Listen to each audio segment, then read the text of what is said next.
Monsieur le Président, ces particularités sont calquées sur la loi australienne, tout simplement. La loi australienne qui a été l'objet de plusieurs recours en justice que nos collègues australiens ont gagné à chaque fois et dont l'effet sur la vente de tabac est mesurable depuis l'année et demie, 2 ans que cette mesure est existante.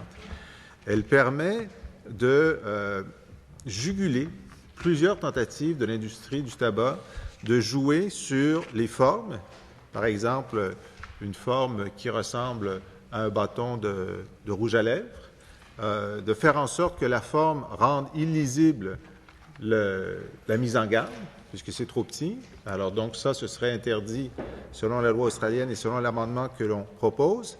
Il y a aussi des tentatives de jouer sur l'intérieur. Vous voyez, dans ce paquet, qui est de la grandeur normale, à l'intérieur, en fait, il y a un rembourrage qui permet de mettre des slims plutôt que des cigarettes normales. Je vais vous en sortir un. Et on aura dans d'autres amendements, vous voyez, donc la proposition que nous faisons fait en sorte que non, le volume intérieur doit être le volume intérieur, et comme nous proposerons aussi d'interdire les slims, on ne pourra pas en mettre dans les cigarettes elles-mêmes. Il y a aussi, ailleurs, on n'a pas d'exemple ici, mais ils ont joué sur la publicité à l'intérieur. Ils ont mis la publicité à l'intérieur. Ils ont dit non, bien essayé, bien essayé, mais on a décidé de réglementer la publicité, il n'y en a pas à l'intérieur. Pas de jaquette, pas d'autres tentatives de cacher les mises en garde. Et le fait que le paquet de cigarettes, il est standard. La marque de commerce est respectée.